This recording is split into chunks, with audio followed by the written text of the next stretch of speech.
Yeah. Welcome to another edition of the Balking Dead. Not just another edition, the Father's Day edition. And it's Sunday Night Baseball, prime time. And I'm your host, Sharpie's Bets. And on Sunday, we bring in the crew. And of course, we got our man C-Mac with the pack. How you doing today, my guy? I'm good, my guy. Great day, final day of the U.S. Open. Watch some golf. Shout out to all the fathers. Happy Father's Day. Shout out to my dad. Happy Father's Day to him. But there's baseball that we need to talk about, and there's money to be made, Sharpie, as we say every day, brother. And you know you are here, so I'm ready to get into it. My favorite thing, money to be made. If you don't already know, this show is sponsored by PrizePicks, so go on over there. Use promo code PubSports. Why your first promo code up to $100, they will match deposit it. So do us a favor, do you a favor, and yeah. Today so far can go suck my dick. Dunning's out here acting like a jackass and doesn't know how to put people away with two strikes. He hit a guy on the balls with an 0-2 count. Thank God to my boy Crocky who told me to go look at that Miami freaking lineup today. And yeah, gave out a prop parlay that's at least going to put us back to even for the day. So Alcantara and Bassett both at 5 on the prop parlay we gave out on Twitter, and they cashed it really fucking easy. So easy money is always nice. Hopefully Dunning can fucking pull this baseball out his ass or something and get something right. But we got a game to talk about. Do you have anything to talk about on the 1 o'clock games first? Anything to talk about? I don't actually, not a ton. There wasn't anything I really liked. I was obviously, I think there's runs to be scored. I think that game would have gone over last night in that Padres Rockies game. I stayed off it in the end, and Padres had a guy on second, no outs, leadoff double. Should have tied that game. I thought it would have went over in extras. It's hot. The wind's blowing out. Don't trust Snell on the road. We will see. And Senzatella, I don't think he's got it. So I think you see runs there. If you're looking props that way, look to the hitters there in that early game. And I don't know what we see with Andrew Heaney coming back. You know, Bieber's on the mound. Dodgers came through yesterday. I liked him. Talked about it on the show with Jose. Everyone kind of liked the Guardians. I thought the Dodgers would get to Plesac, and they did. Mookie Betts is out. I think that might help them real quick. What's Quantrill yesterday? Quantrill yesterday. Plesac the night before. They didn't get to Plesac. Sorry, thanks for reminding me that. They didn't get to him. I thought they'd get to a guy like Quantrill. Both pitchers weren't good, and I was shocked they couldn't score the night before after Bellinger hit that home run. But I think some guys will step it up in that Dodger lineup with Mookie Betts out with the rib. So that's a tough one. I'd lean under, obviously, in these Dodger games, and that's about it. Right there, that Heaney was so good before he got hurt. Yeah. But then Heaney needs you to swing and miss and chase, and Cleveland does not chase. They're one of the better not swing and miss teams, and they don't swing out the zone. So 3 lefties, 3 days in a row, what really fucking happens here? So that oh my God. And today I like the Guardians a little bit, just not a ton of value, you know. I actually thought Quantrill was going to do all right last night, bro, and he went out there and fucking whopped it. So yeah. You got rocked around. That game was but I did have Udias's K prop. Beautiful. Did have that. He looked good. 4.5. Can't believe that. The one prop I do have going in these afternoon games is Logan Gilbert over 6.5 strikeouts, minus 122, 124, depending on your book. It's the Angels, guys, and over the last 15 days, if you haven't heard already, they're walking at a miserable 5.9%, striking out at a league-high 30%, and average of a 227 with an OPS of a miserable 455, guys. They are just, other than Mike Trout, they're not scoring runs. So Mike Trout can still do me damage, and the rest of the team can strike the fuck out like they have been. So 7 strikeouts for Gilbert. I am on that one personally. Real quick, I like it there, Sharpie. And I got to say, the Mariners, and they're favorites for a reason with Gilbert on the mound. But to see them, they should have won game 1. And I was on that. Not betting too many doubleheaders, but I like the Mariners at almost plus 120. And they should have won that game at home like that. Pathetic. Trout hits the homer. And then game 2, he hits the homer. That's basically it. Walsh adds another. And Mariners can't score a second run in the second game. I like him today. It's just, tough taking a home team, run line. I don't love it, but I think the Mariners with him on the mound, if there's anything they got to get done, it'd be now with him on the mound. Yes, sir. Well, shout out to the chat, guys. I see you guys rocking. My guy Crocky, once again, thank you for that Bassett play. Came through with the parlay for me, and we didn't even really need to parlay those guys, but thanks for bringing it to my attention. Tom Miggins, Danny Betts, motherfucking Nasty Nate. Oh, all motherfucking solid fathers, bro. I know that for a fact. So happy Father's Day, you guys. Appreciate you all for cruising in. And now let's get to the one game we're here to talk about. Primetime baseball. I get it. It's Father's Day. Most of y'all have shit you're doing today, but we appreciate you showing up. So let's show up to this game. White Sox and Astros. We got the first 5 out of Astros minus 160 and the Sox at a plus 120. They got the under 4 juice to the under. Astros full game are a minus 155 to a Sox plus 130, and it is juice to the under to a 7.5. It was an 8 last night. If you were on these looking at this game last night, you got an 8, but this show is today, so that line is a 7.5. We got Michael Kopech versus Christian Javier. Kopech is 2-2 with a 1.92 ERA and 11 starts. Coming off of a scare 7 days ago with a knee issue, guys. I didn't know it was a knee then. I thought it was an arm or an elbow. Thank God it was just a knee injury and some discomfort. He said he felt a lot better after they did some drainage, and he threw a bullpen on Thursday, and it's all system go. So I expect Kopech to be ready and for a full workload today. He's going up against an Astros team over the last 15 days versus righties are walking second in the league at 11%, striking out 25th in the league at only 19%, with a 251 average and a 770 OPS and an isolated power of 174. So they're middle of the pack average with a top 10 OPS guys. So these guys, when they hit, they are hitting doubles and home runs. They do hit for power, and they have always been, whether it's righties or lefties, over it's this year, 15 days, 30. They are one of the better teams in taking their walks and not striking out. So we get into his K prop. It's at 5+ at plus 110 or plus 130, depending on the book. On Prize Picks, they have him at a 4.5, and his fantasy scores at 29.5. I dug through a lot, guys, and I'm not here just to give you plays that I just want to just give you or think. So the only Prize Picks play I have today is his fantasy score over 29.5. You're going to have to find something else you want to team it up with.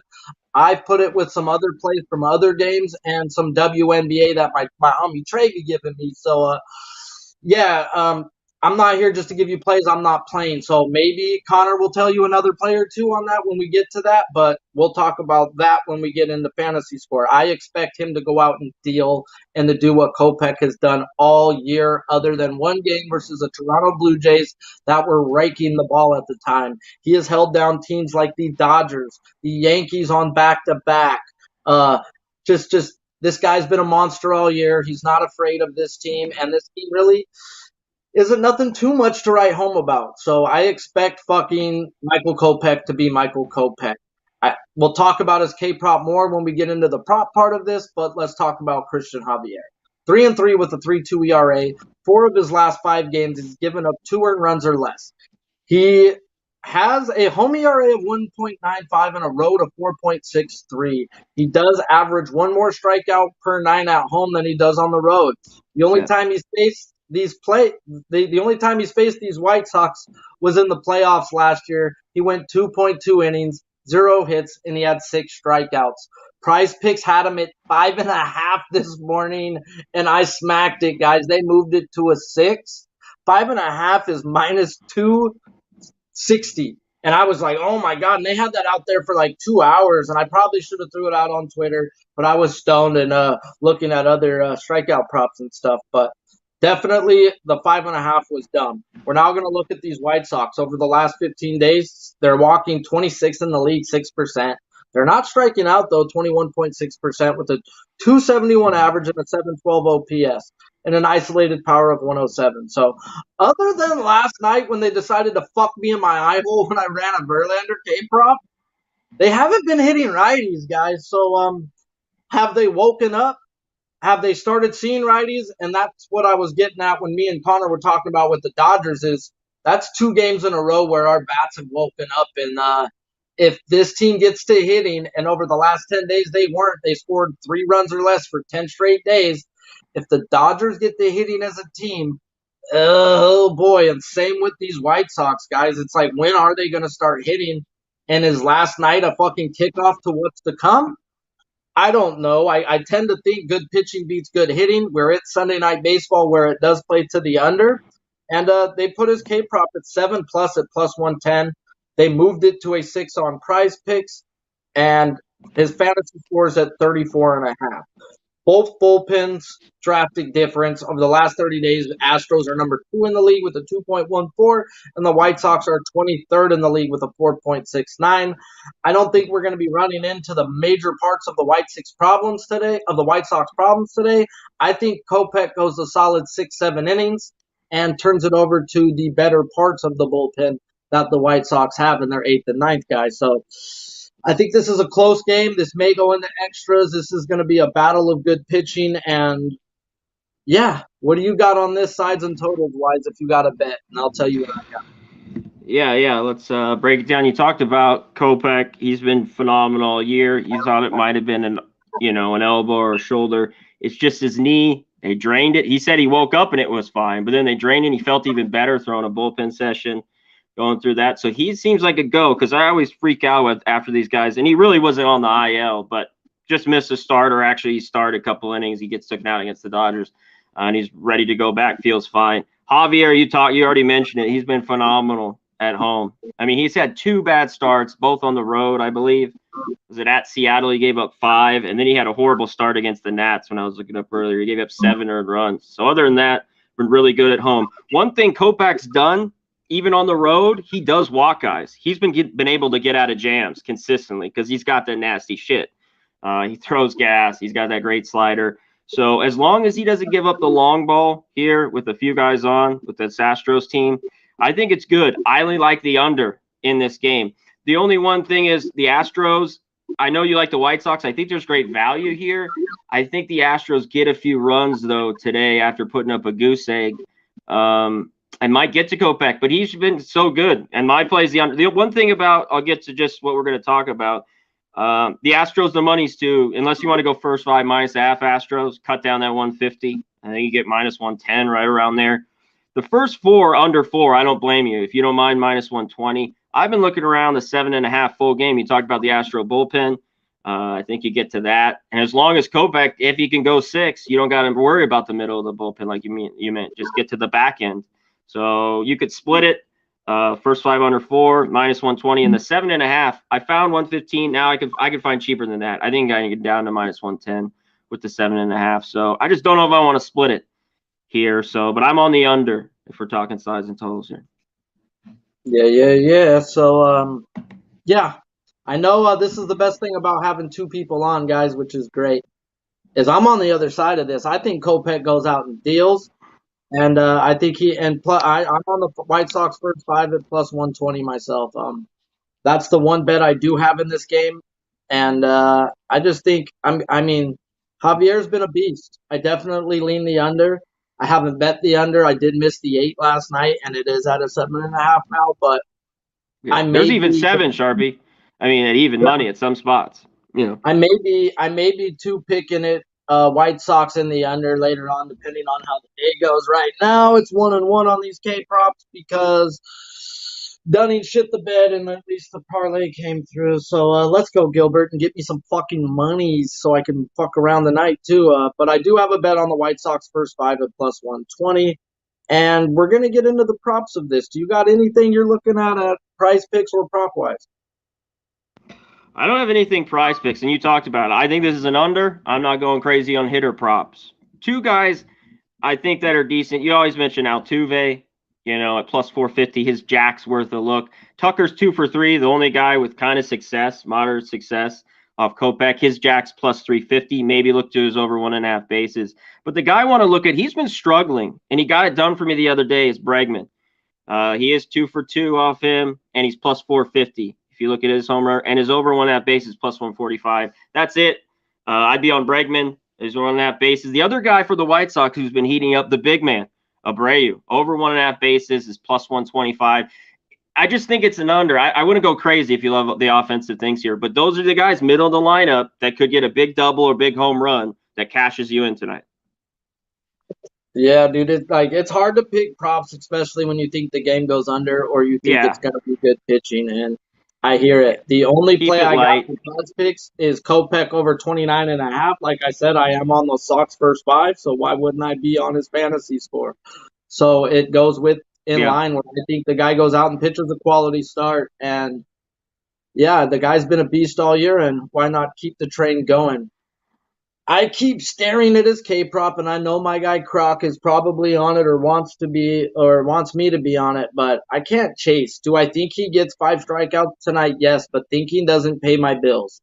I Yeah. need it to be in the numbers, guys. And when I dig through the numbers, he's played some really good teams, okay? He's gone up versus the Dodgers, the Yankees, and I'm not saying Cleveland's good, but Cleveland's really good at not striking out, guys. So I go look at chase percentages and I compare everything. He's 3-5 to these teams hitting his K prop over 5. Do I really want to risk it? That's a 60% rate, and I mean they are giving you plus money on a 60% prop, so on a rate that he's hit this at. But the thing about these Astros is, and with Kopech strikes you, I mean, pitches in the zone a lot. Yes, he will walk you a lot, but when he strikes you out, he's striking you out in the zone or raising that fastball. Like, this guy gets you thinking he's throwing breaking ball and catches you at 98. So he's a good pitcher. He will pitch you backwards. And the Astros strike out in the zone more than they will chase. And that's where Kopech can take advantage of the Astros tonight. Giolito needed you to chase. He didn't get there. So Cueto needed you to chase, and he got there. But he was freaking pitching a gym. And wow, this is baseball, guys. When Johnny Cueto goes and outdeals Justin Verlander to a 7-0, Yeah. and I seriously thought it was going to be 7-0 the other way. Oh, Yeah. that's baseball, guys. That'll That's kick you baseball. square in your fucking nuts and remind you about baseball, bro. Like, even when you Yeah. think you're right, you're not. Definitely. Real quick, before we jump to and get to the end, I want to touch on this, Sharp, because basketball isn't even hockey. And I do this every year, and it kind of at the beginning of the year, I put it off, and the stats aren't out there, but I'm starting to look at the umpires every day. I think it's a nice thing to put in your handicapping. Nothing really to show here in this game. You know, it's 5-6. He's overs 5, and he's 11 behind the plate. But the home team plus 7.3. He's 9-3 as the home team with this blue behind the plate blaster. So small info there with the umpire. I just want to throw in. And the money wise, White Sox 64% of the tickets, 80% of the money on the White Sox, and the over 56% of the money. The tickets on the over, but 76% of the money on the under, and that's why we've seen it go down. At least we've seen that move, bro. But there's not been a big enough line moving that White Sox money line for how much money's been on it, bro. Because it's only moved 8 cents. It was at plus 138 last night, and now it's plus 130. Like, glad I'm on the first 5 because there might be. That'd be the way I go too. Yeah, because I'm just leery. The Astros at home, maybe a little bounce back. That's why I lean the other side. But should be a good one. Good game here. Shout out baseball. to the chat, guys. Smash the like if you haven't. And you got any best bets for this game? Because, I mean, I only have one bet, and it's the White Sox first 5, so that will be my best bet. Yeah, you can split it here. I still haven't, to tell you, because if I haven't bet it, I'm not going to bullshit with you. I haven't took the first 5, but I'm on the full game under. I got a minus 111, the 7.5. Maybe I'm making a mistake. The first 4 under 4 everywhere is about 120. And maybe I'm going to throw some money on that as well. But I'm on the under in this game. I think these pitchers pitch well, like you talked about. Yes, sir. Well, if you haven't already, guys, going over to Prize Picks, use promo code PubSports. Why? Your first match deposit up to $100, they will match deposit it. So do us a favor, do you a favor, and go use that promo code. And, yeah, have a great Father's Day. Call your dad. Tell him you love him. Even if something's going on, get over it, guys. Life's too short to be that mad. You only have one mom and one dad.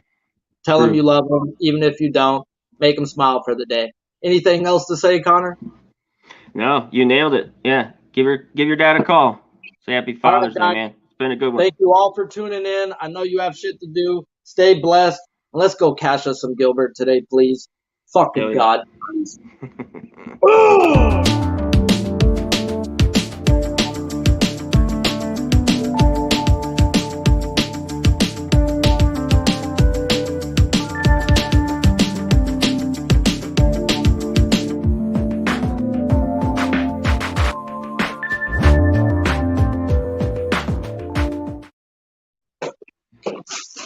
All right, Sharpies.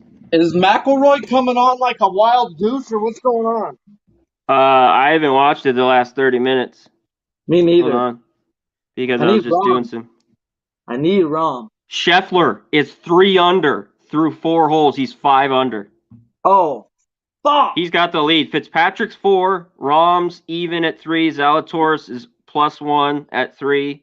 Wow. No, Rory's even. Same thing with Burns. I have Burns. He's fucked. Hey, Dude, Scheffler. This guy. Unfucking. If this guy wins this, wow, and I didn't take it. Holy shit. I know that's your guy. Scotty, the body. Hey, I have a fucking $2 parlay that pays out like $90 if Rom wins. That double yesterday hurt on 18. I took Rom last night on it. Yeah. Did you see him double, though, 18 yesterday? No, I haven't watched. He was 5 under. He had the lead, and he doubled 18, dropped him to 3. That was a bad killer. Like, last hole of the day, he had a great round. I think he would have been 3 under for the day, and he double bogeyed 18. You could just tell it was like kick to the balls. He was like, fuck. So damn. Well, hopefully he turns it on and catches my ticket. Yeah, dude. He's hot, Scheffler. He's going to find trouble, though. This is going to be tight here down the stretch. This guy going to win again, and I'm not on him? Fuck. God, he's only won 4 times. He was like, I think he was over plus 1,000 this morning. He was like, I think he was 6 to 1, because I went through them all. Burns was 12 to 1, and I already have him, whatever, 20 to 1 or more. More than that. I forget what it is. But there wasn't enough juke. McElroy was plus 455. Fitzpatrick was 350. Rahm was 400, 4 to 1. And Scheffler, I mean, maybe he was 8 to 1, but God, I think he was plus 650. If he was 10 to 1, I would have took him. I looked at his name, I would have took him. and I was like, that's not enough money for me. I want Rahm. Yeah. Oh, I know. I don't blame you. I like Rahm too. I think he's steady. And I think he's right there here at the end. He just doesn't double like he did on 18 there. He's so consistent. So due, bro. He is due. He's due. Exactly. Yeah, if I would have seen Scheffler 10 to 1, I would have bet him last night. I swear he was 600. He was under 700, dude. I would have bet him. If I saw him like 9 or 10 to 1 last night, I know I would have bet him. McElroy was way too off, bro, for how far he was behind. Yeah, he was only plus 400 or something like 450. Yeah, it was bullshit. It was bullshit. It just wasn't enough. And then, oh man. And I talked about on the show Monday about Fitzpatrick. Still don't think he wins, but I'm like, this is his, after he fucked up, can this guy win one? I mean, Zalatoris is there too, and then I didn't take him because I was going to take him top 10, but it was plus 250, which I like, but I mean, this is U.S. Open, 250, top 10. I backed off right at the last second and didn't bet it. Didn't send it out. He was my last guy, and looks like he's got an automatic top 10, Fitzpatrick. So, but I don't think he wins. I think it's Rahm or Scheffler at this point. Maybe Zalatoris? Maybe. I would go with the bigger names in this spot, bro, until Zalatoris can prove it. Exactly. I think it's a 2-man race. And I really think it's Scheffler, bro. Who's won the most tournament? Who's the better player of the last 2-3 months? Scheffler. Yeah, Scheffler's been just fucking unreal, dude. God damn. We know he ain't going to buckle. It's going to be Rahm who has to catch him. Yeah, but it's only 2 strokes. I mean, it's only, this will be good. And they're only what? Yeah, they're 4 holes in, 3 holes in. This will be good. This can be great because Rahm's got one behind him, right? He's one behind him too. Yeah, he's on the So he's final. playing Yeah. behind him, bro, and we might have a playoff, boy. I love it. I couldn't wait, brother. Fuck yeah. It'll be the shit. All right, fellas. I'm going to dip. Have a good one. Thanks, Willie, for producing in the See you, back boys. for us. Hey, we're Appreciate still live, bro. We are still live. Good work, Billy. Oh, it's beautiful. This is the great content.